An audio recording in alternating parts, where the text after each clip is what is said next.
to share some of this communication information that we have. So when I joined Forté in March, and I've known Forté for 15 years, I just realized that we've got a huge amount of information. My background as in a previous life as a consultant with doing some work with my company, with Dell as a main client, we designed a clear communication series for all of EMEA, which was Europe, Middle East and Africa, for Dell managers, and we trained thousands of people to across Europe over a period of about 6 or 7 years in communications. It was one of our most popular programs. So we have all this material. It's research-based material, it's data-driven material, it's good quality material, and we really don't get to use it that much while we're doing all our Forté stuff. So we thought, why don't we do some webinars and share some of this information, and also based on experience as a Fortune 500 coach working with senior executives. What are the things that I see over and over again? And we thought this would be a good way to address the webinar and share some of those tips with people like you today. And feel free to share it on with people afterwards. So we talked about the housekeeping there. So look, the 3 things we talked about that we're going to look at today is tips around mood and emotional contagion. You might know a little bit about this. If it's of interest to you, there's great material out there online. I'd really suggest you have a look at it. We're going to look at trust, 4 ways to build commitment. How do you get your team to give a little bit of discretionary effort? You know, that is the currency of real leadership, is when a team will give discretionary effort, or what we used to call go the extra mile. And then we just want to do a whistle stop, as I said, tour of the primary communication strengths. It's a key lever for you. And if I put a theme around this, I think the theme I would say is that how we understand the impact of unconscious communication and how it affects us as a leader as we head now into the end of the year or Q4, or if we're managing budgets, if we're managing projects and timelines, how are we really going to get people together with us and bring us on the way? And this is very much kind of a personal piece for you when you look at your unconscious communication, all the way through to conscious communication, which of course is, Forté has a lot to share around how we behave, what our communication strengths are, and how we use those strengths to bring people with us. So I hope there's something for you in this today. I hope there's a tip here. And if you go away feeling like I want to learn a little bit more about that, I'd be thrilled. As a lifelong learner, it would be a success. It would be a goal for me. So, so as I say, as people I see are joining, just a reminder again, you're all unmuted, but you can, you're muted, sorry, but you can unmute if you want yourself, if you want to ask anything. But I'd advise that you use chat to communicate with Caroline. And Caroline will gather up any questions that you want to ask. And at one point, I'll ask you to use chat to answer a question. Okay, so let's get into it. So mood and micro expressions. This is the first tip. And it's really to do with when you're holding meetings. So if you have a team meeting today or tomorrow or before the end of the week, this is one thing that you can start thinking about and using straight away, because your mood is conveyed on your face and in your tone. And also micro expressions are a very interesting area that body language experts are writing quite a bit about. And having watched coaches and executives, I can see how a micro expression begins to create a culture, and awareness about that is very beneficial. So really what is the thing about micro expressions, and why is it important? And it's important because it's about unconscious communication. And essentially, if we go back into why is unconscious communication so pertinent to how we come across, how we show up as a leader, it's because we're made up of other people. And we're made up of other people because our unconscious communication is very primitive and it's pre-verbal. So when we entered into this world, we learned before language, before our ability to make real sense of our world, we learned in very primitive ways to use unconscious communication methods to gain attachment. And it's really fundamental to us, because so much of what we've learned about communication is often through mimicry. So we mimic, which is why we talk about the term of emotional contagion. So your emotions are highly contagious in the workplace, because people can't help but mimic them, and they respond to them. Even if there's no verbality around them, they're going to respond to them. So it's a really profound piece for us to understand that when we're relating to others, if we can relate at this unconscious level as well as bringing our cognitive skills to the workplace, we bring some understanding of this emotional, unconscious processes that are happening between us at work, it will allow for real mutual transformation. And the most transformative leaders are those who are understood, to be able to understand their emotions, the moods of others, and make sense of that and be able to talk about it. When we don't pay attention to this, leakage happens. And I see in my work a lot of leakage because the corporate and the business and the educational worlds, just the way we work encourages us sometimes to mask emotion. And masking emotion doesn't always work out okay. So look, I hope this is going to work, folks, all right? But I want you to use chat right now in a minute actually, just to have a look at two very short clips. These are two video clips. They're real life court scenes. The people are not acting. I want you to look at the facial expressions on the person giving evidence and answering the questions. And then I want you to decide who, in your opinion, is the one to be more likely to be lying. So use your chat to vote for person 1 or person 2. So they're very short clips. Don't worry if you can't hear everything or hear exactly what's been said. Look at the face and the tone. So this, I hope, is video 1. Experiments that you saw that in any way supports Mr. Deaver's opinion? No, the experiment won't show that at all. What the experiment shows is that if you impact a sponge, it'll create spatter. That's a given in my field. That's a recreation. That's trying to make a set of circumstances and get a desired outcome. It's not what I would classify as an experiment. Okay, that's person 1. And this is person 2. Bloodstain evidence from a situation that was known to be a fall. Well, yes, I have been to probably 15 times where it was reported that a fall had occurred. Probably 5 or 6 of those times I was in agreement that a fall was involved.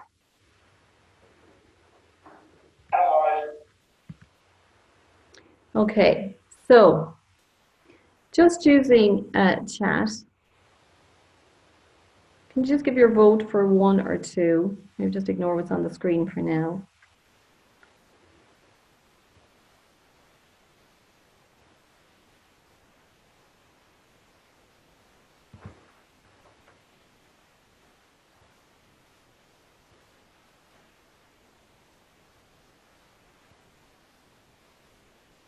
Okay.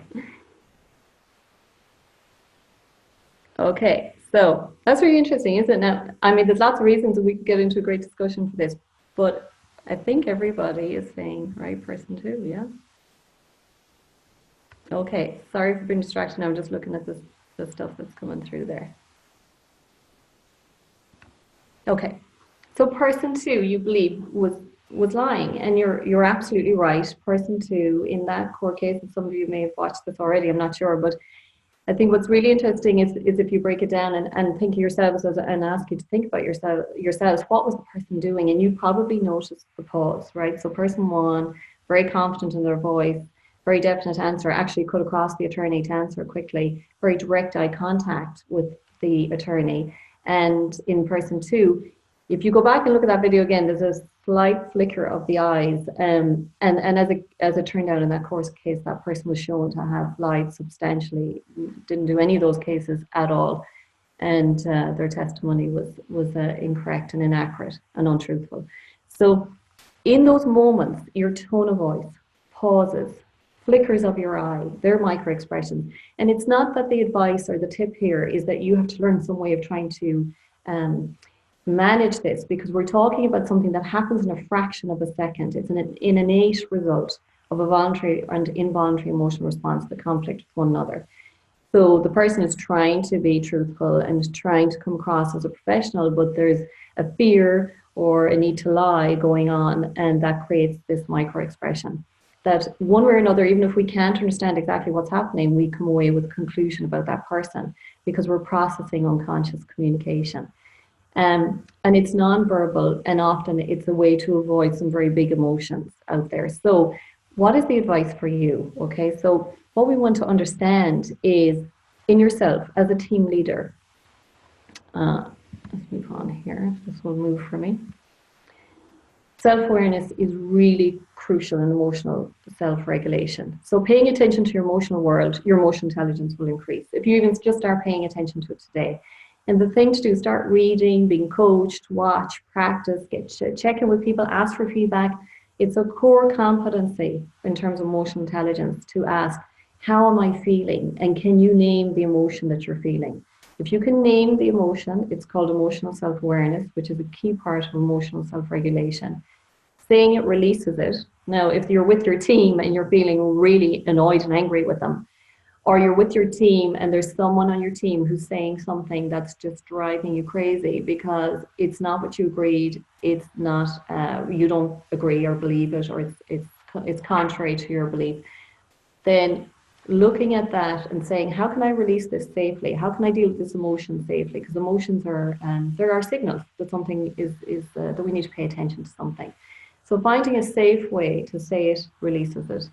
And realize the corporate masks, the way we have to be at work today, is contrary to the way our brain works. We still have this limbic system. We still have this amygdala in our brain. We still have hijacking going on where we go into flight or fight mode. So corporate masks, do cause leakage because we have to be in a particular way, but yet these micro expressions break through and people do absorb that at an unconscious level. So if you want openness and collaboration in your team, understand what your emotions are saying to you about the relationships with people around you, and understand a little bit about emotional management, emotional self-awareness. It will go a long way to helping you. So that's really just a tip for you, is increase your self-awareness around emotional self-regulation. Okay, so the second thing we wanted to talk about was trust. Okay, so if we link the two, often our micro expressions of fear or contempt or anger with someone else in a meeting are triggered because of a lack of trust, because trust is broken down. So I want you to think about the person you trust the most and ask yourself, how are you different when you're with this trustworthy person? So just take a moment for yourself to think, and feel free to use chat again if you want to share. How are you different when you're with this trustworthy person? So if you're happy to share it with everyone or with me, how are you different when you're with this person that you really trust?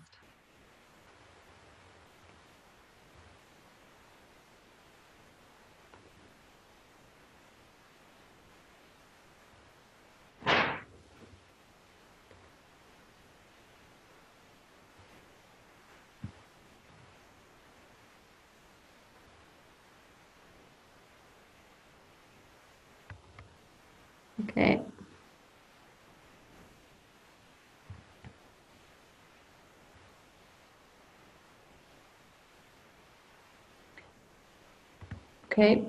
Okay, so thinking about that then, think about how you feel when there isn't a trustworthy relationship.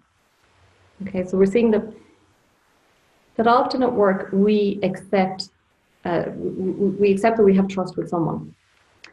And we don't often, you can ask yourself this question, how often you say, oh, I'm doing this because I want to build trust. I did something today with my team or in a team meeting or with a team member because I really felt it was important to build trust. So we kind of assume that we have trust, and it only gets problematic when it's broken. And when it's broken, it is a real difficulty for us as team leaders. So I want to give you a couple of tips about what the elements of trust are about and help you assess this, okay? And the picture on the right is trying to demonstrate to you that trust is like, it's like a trust fund in your bank. And you need to make deposits into it regularly to keep that trust really strong, because we, as I say, we assume it's there and then it's really problematic when it's broken. So the elements of trust are, and again, if you don't have a trustworthy relationship with someone right now, do a little assessment against these and see which one is it that's problematic to the relationship. So we trust someone when we believe they're able. So they're competent. They have the technical skills, the cognitive ability, the work experience to be able to go and do a good job. B is believable. B is about acting with integrity, acting with in a way that is congruent with the organization's values that you've signed up to as a leader.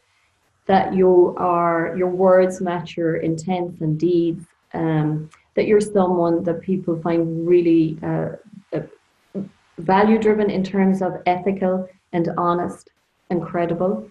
C then is about connectedness. So how much do you feel this person, this untrustworthy relationship that you have is connected in terms of caring, knowing about other people, really connected to who they are, where they're coming from, what's going on for them. And then dependability, D, is all about, I can count on you. I can absolutely count on you because you're so reliable, you're so dependable. If you say it, it will be done. You're highly responsive. And so if you think about untrustworthiness, it's going to probably land in here somewhere. And the good news is that it's all fixable and buildable with, but this is a crucial currency of leadership and one that needs to be worked on every day. And I wanted to give you 4 questions. This might be a good place for the notepad to ask yourself, because if you can work on these today, as soon as you come off the call, you can begin to work on these. Whichever one is the one for you personally that you need to do something about. And we have people who can be highly dependable, but we don't feel connected to them. So will we go the extra mile for them? Yeah, we might admire them, but will we go the extra mile for them if we've never had a personal conversation with them? I don't know. So here's some questions for you to help you demonstrate and build this really crucial currency with your team. First one is demonstrate confidence. And I think this is really important because in my experience in organizations, if you get a new team leader or you yourself become a new team leader, if your team haven't been involved, your new team weren't involved in interviewing you, how are they going to know what your confidence is? I'm just wondering what it is the first thing you do when you hear you're getting a new leader or a new manager. And people are telling me now today, well, I checked them out on LinkedIn. I want to go and see what are they liked on LinkedIn. So the 2 tips I have for you is if you're getting a new team or you're hiring somebody new into your team, it's one of the things a senior VP I worked with for years did. It was a 1-pager, like a bio. It wasn't so much a CV as here's how I work. You know, here's what triggers me. Here's my behavioral profile. Here's what I value. Here's how you get my attention. It was a very kind of insightful 1-pager about how this person ticks. And then also making sure your LinkedIn profile is up to speed, up to date, explains your confidence, where have you worked, what have you delivered, what have you done. It really does help people to understand your competence, and that will build that builds trust. I can rely on your technical expertise, basically. Act with integrity. So the question here to ask yourself is, how willing are you to be vulnerable? So the thing I'm asking you to do today is check today and every day when you've said the following, or if you say this, and even more importantly, if it's an opportunity to say it and you don't let yourself say it. So what's going on between you and the other person that you wouldn't allow yourself to say thank you, or I'm sorry, or I don't know, or I made a mistake, or I need to take that back, or here's what I need from you. And these are kind of vulnerable but emotionally mature ways of handling things. And often we're just trying to prevent not feeling wrong. And that gets in our way of saying these things. On the connective one, the question to ask yourself is, what do you really know about your team? What do you know about your team members personally? So if you were describing a team member to me, and this is one thing in coaching executives that I understand really quickly how connected they are to their team, is that some executives can really bring their team to life. I might never get to meet them, but I'll know their names. I'll know aspects of their personal lives almost. I can really picture and visualize the team and the relationships the person has, the executive has with their team, because they talk about them. And it's not like putting special time aside. It's standing in the coffee queue. It's the walk to the car. It's the opening of their one-to-one call. It's something about their team meetings. It's their own willingness to share some personal information about themselves that creates that connectedness. And then the last one, dependability. The question to ask yourself here, folks, is how many times a week do you make, do you have to make excuses for something? Do you have to apologize for something because you haven't got around to keeping your promise? You didn't get it done. So certain Forté strengths and Forté primary profiles work around a lot of verbality. So if you have a lot of extroversion and patience, like I do in my profile, you're very open to talking about getting things done quickly and all kinds of possibilities if you've non-conformity in your profile. But sometimes you need to just say, what did I promise today and am I getting it done? So maybe one of those 4 will stick out more for you today, and I really urge you to take the tip, take something out of that and go have the conversation. I hope you all know what JFDI means, and if not, chat with Caroline there and she'll explain. Okay, so last part then is with less than 10 minutes to go, we want to move on to your communication strength lever. And so I think everybody who's on this call has done Forte at some stage or another, and hopefully you remember your report or have it near you. And just a reminder of what are we looking at when we use Forte to describe that conscious communication, which is what do people see as your main strength when you're communicating. And you all know you have a primary strength, okay? So you're either going to have a primary strength around decisions, communicating decisions. You're either going to come across, if you're a DOM, as independent, or a non-DOM is collaborating, seeking input. If you're in the extrovert-introvert space, the strength people are going to see is how much interaction you like to have, or whether you're best one-on-one. If you're in the patient-impatient space, it's going to be about whether you like time to think things through or step through a plan.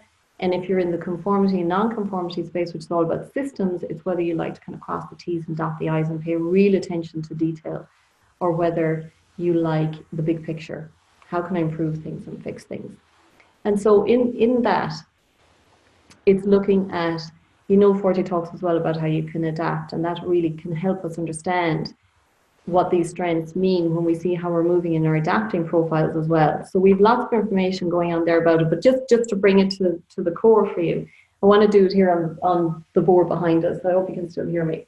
So the main lever that you want to use when you're a dominant strength, like here, now this might be your exact profile, but if dominant is the highest number above the line, the lever you really can pull is you're the person who's going to communicate the result. You're the person who often is going to think, look, if we've no results at the end of this, why are we even talking about it? Like, why are we even communicating about it? And then that's a great communication strength, because you stay focused on the result and communicating about the result.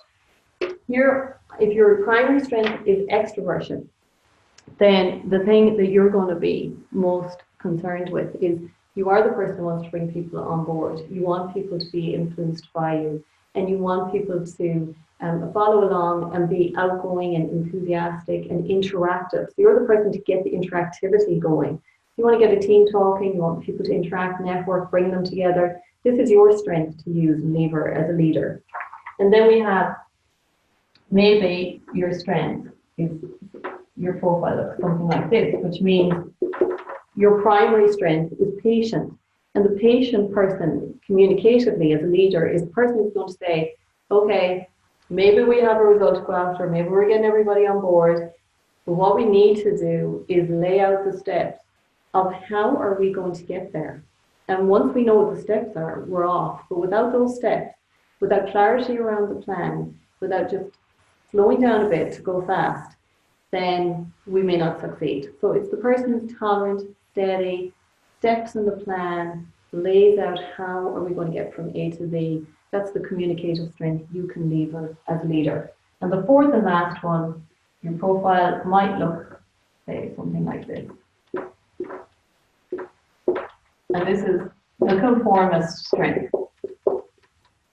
And if your primary strength, your highest number above the line is conformity, that means communicatively and behaviorally, the way you're going to bring your team along is by saying, right, let's just check our quality metrics here.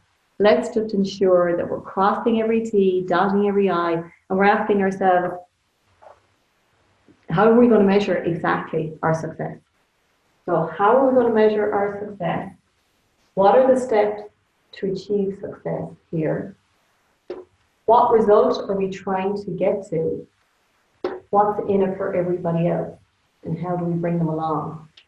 So these are the strengths we bring communicatively and consciously into our communication. Okay, so we have a couple of minutes. We have a couple of minutes left, and I just want to check with Caroline. Caroline, have we any questions come in? Yes. One question that came in was to have a little more clarification on how corporate masks cause leakage. Could you go into a little bit more detail on that, please?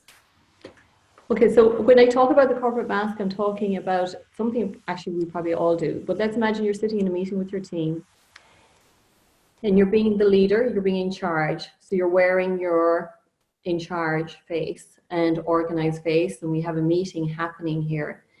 And the leakage is the micro expression that flicks across your face when your team member gets up to present some data or a concept about something or the way we're going to resolve a problem.